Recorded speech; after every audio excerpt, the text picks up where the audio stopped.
Hello everyone, this is Denise Love, and I just finished working on the other layout with you.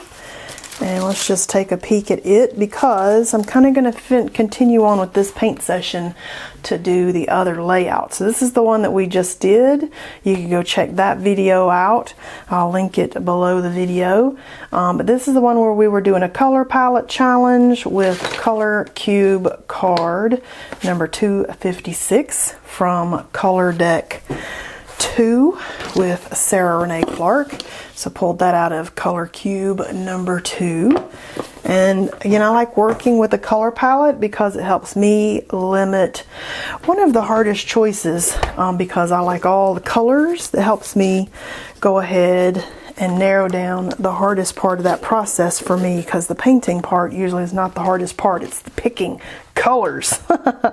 So we went with that, and I pulled out the Kissoh paints that kind of match that. These are like the Kissoh Gansai Tambi paints, but I haven't used them since I did them in an art haul a while back, so I thought let's get them out.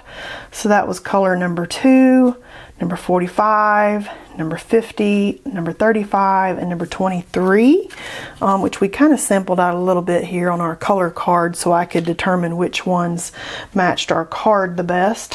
And then I worked with a couple of little Neocolor 2 crayons and a silicone bowl scraper. So that was that layout that we did. But in that layout, I painted 2 different options for what we laid out here. And this was the other option that we did.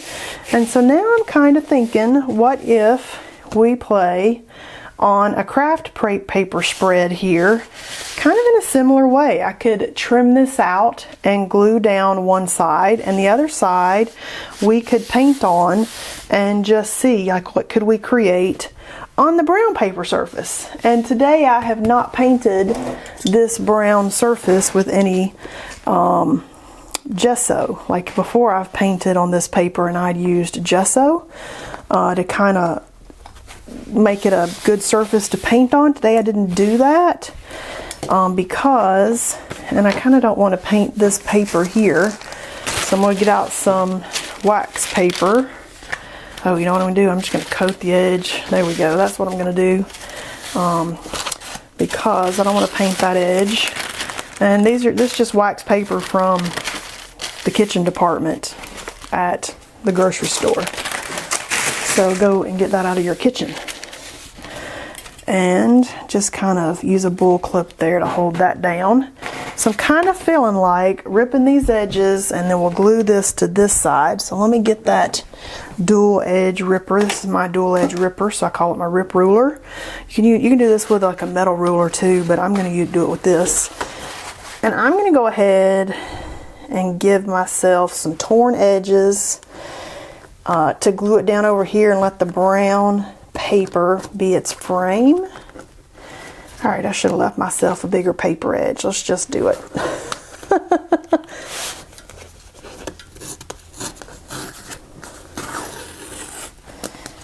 If it's too hard to tear the edge, you haven't left yourself a big enough edge to tear. That's the lesson here, because look how easy it is if you give yourself a big enough piece to tear.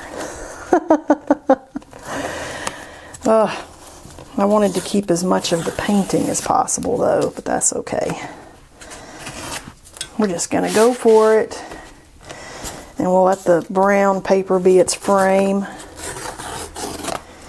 So there's our piece for that side. I feel like that's definitely going to be what I want there. And you know, you can work these, and you know what I could even do is I could have even cut more, and it could have been like a big frame, and you could have had something down below it like a writing. Like if I did something here, could have done something different here. Actually, what we could do is just go ahead and tear this as a square. Let's just do it. Make it different than the other one is kind of my thoughts there. So that can be there. And I'm actually going to tear this a little bit more because of the way I did that, so that all 4 edges look the same. Because if you tear up versus tear down, you get a different edge. And so Look at that. There we go. Now, as I threw the ruler down, sorry. Now I'm feeling good about this one. Okay, so now I'm feeling like that is going to be this page. And I feel like we've got an equal amount of brown all the way around it. So I'm going to glue that down. I do see that I just tore that kind of crooked. Doesn't that look crooked to you? But I'm not going to worry about it. It is what it is. I'm going to have it. I feel like it's crooked. May just be me. Okay, so with the other page, I'm going to use our 5 colors and maybe paint with those. So let's make us some room here. I'm not going to glue it down yet. I'll glue it down at the end. I've got the same supplies out that I had the other video. So let's give ourselves some room here. And we're going to paint it on the brown paper and just see how that works different. And it's craft paper. I did not gesso this, so that'll be really interesting to see how the watercolor works on the brown paper, not gessoed. I wanted to give that an opportunity to just be like, what's it going to do? So that's what we're just figuring it out. It might soak in and it might do something totally that we didn't expect. So I kind of feel like it is doing something I'm not expecting because I didn't give it any surface prep. It is kind of coloring the brown paper in a way that it's picking up grain, basically. So that's kind of different. Let's go ahead and smush that around. So I'm learning for us all. I did a layout like this, but I gessoed it, and then this will be, it's almost like staining the paper more than anything. So that's an interesting lesson. Now we all have had this lesson. It's soaking right in, which is what I expected it to do. Whereas the gesso will allow the paint to kind of sit on top. This is basically like a grocery store shopping bag. And rather than letting the paint sit on top, it is soaking down into that brown paper and looking more like a paper stain. So what do you think about that? That's different, huh?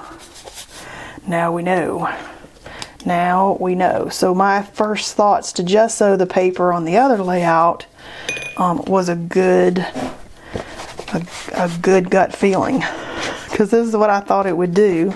Because I'm assuming these pages don't have any finish on them in this book. That would be a whole lot of time and effort that I'm not sure the manufacturer would have spent. But if we had gessoed it, it would have looked more paint on there rather than stain. Looks like I've stained it. But that's kind of cool though. I'm not saying that's bad. It's different.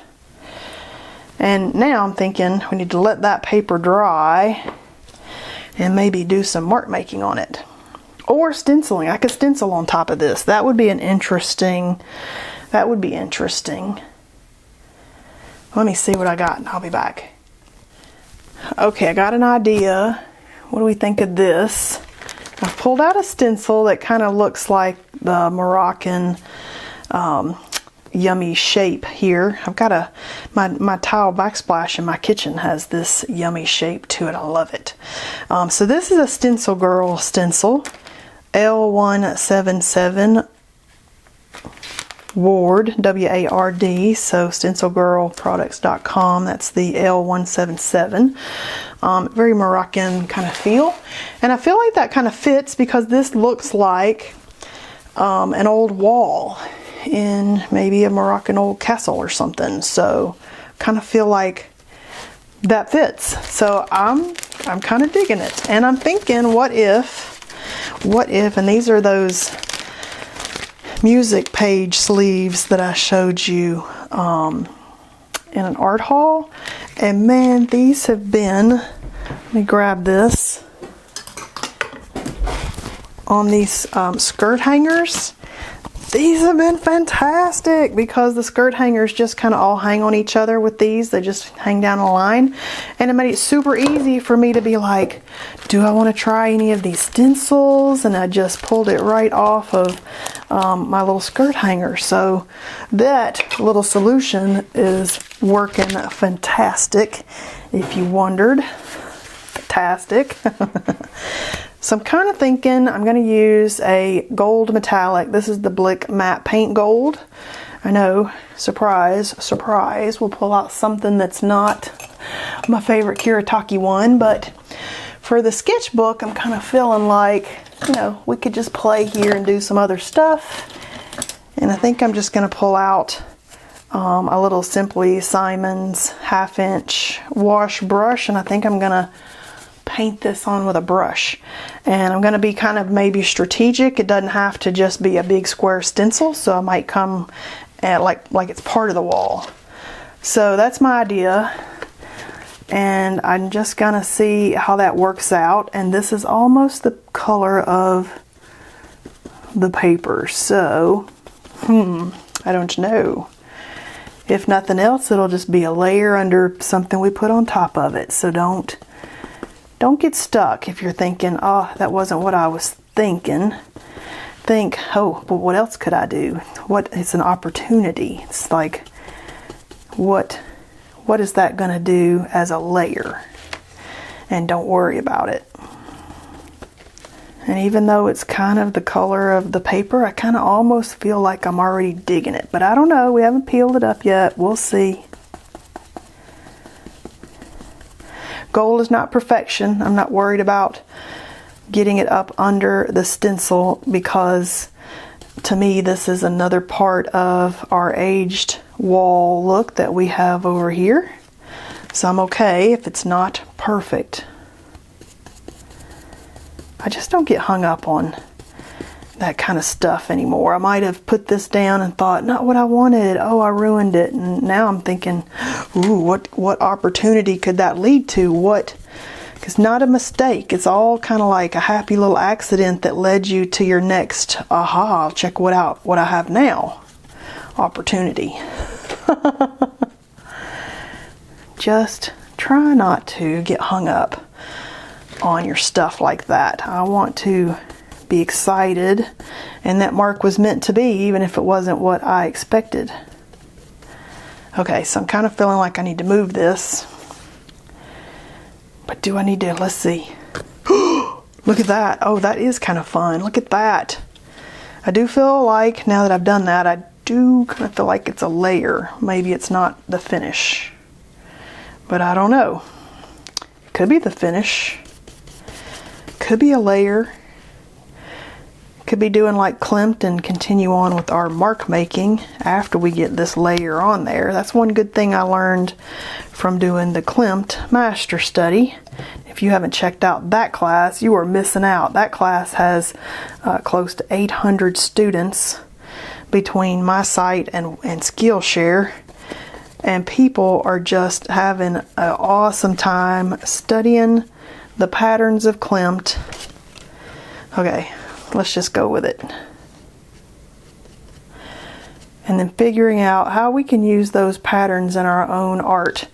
Okay, I'm kind of digging that. I'm loving that. Let's put one of these over here.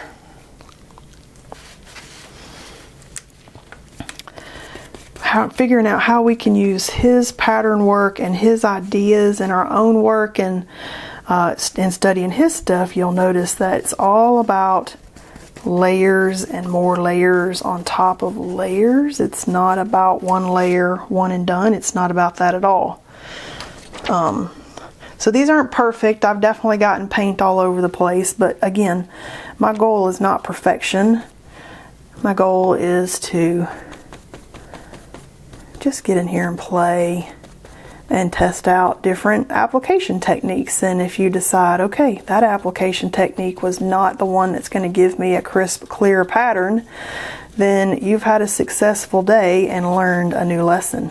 And yeah, I got stencil brushes and I've got my little art sponges, and I just like to play and test things out and do things different and see where that leads us. Okay, that's super fun actually. I'm kind of digging that. I like the subtlety of the pattern on the pattern. You can see it shine in the light, which is the part that I like about that. Almost feeling like I could do something on top of that, but I need to let this dry, so I'll be back. Alright, so the more I look at this while it was drying, the more I like it, just like it is. And so I'm kind of thinking that I don't want to put any more on top of that. I want to go ahead and enjoy what I've created with that. So I think I will glue this down on this side. I'm using my Yes paste to do that. And the reason why I use this thick paste is because this is a very thick paper. Going down on a thick paper, if you want to try matte medium or something like that, you're more than welcome to. I have always had people say, well, will this glue work or that glue work? And you know, you just gotta experiment and test it out. Maybe not, I don't know. I'm using what's my favorite, and you need to test out some different glues to figure out what your favorite is. But I know that matte medium is kind of thin and liquidy and better suited to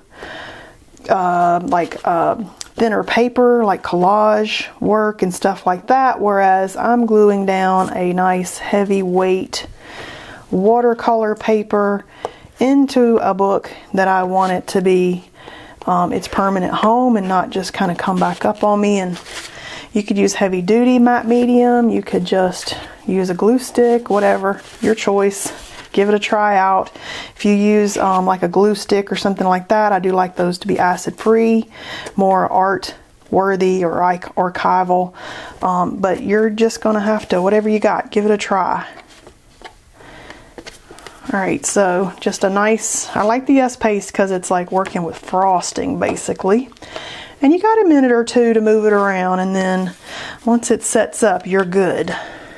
Okay, I'm feeling like that's going to be where that's living, but I'm going to go ahead and put some glue on the back of this, and I'm not worried about getting glue on the rest of this stuff because I'm not gluing off the edges. I'm trying to keep it within this tight shape. And this glue dries clear, so that's why I don't worry about it kind of seeping out. If it has to, it will be clear, and I'm not too worried. That's why I use it too on those burlap pages, because even if it came through, it'll dry and you won't see it. But it kind of spreads like a frosting. I love it. This stuff lasts forever. I've had this for a couple years. I will say that the lid tends to glue itself down, and if that happens, then I would recommend a jar opener like you get in the kitchen, you know, one of those things that open the jars up to get that lid off rather than fighting with it. And you could also kind of tap the edges with like a screwdriver or something to loosen up the edges, because I've had that thing glue itself, the lid glue itself down, because I'm always kind of like scraping edges onto the side there, and I'm just gluing it together. Okay, so I'm feeling right there is the good spot. Did we get it straight? Hopefully we got it straight enough that we're going to be happy with it. And there we go. The more I looked at it, the more I liked this, just like it was. I like how it shines in the light. That extra shine is the extra bit that does it for me. And I don't feel like it needs to be overworked today. I may come back on a different day and think, oh, I need to add something, but I'm kind of feeling like I'm there. So what do you think? New idea for you on this. Definitely use gesso if you don't want the paint to soak in and be more like a stain.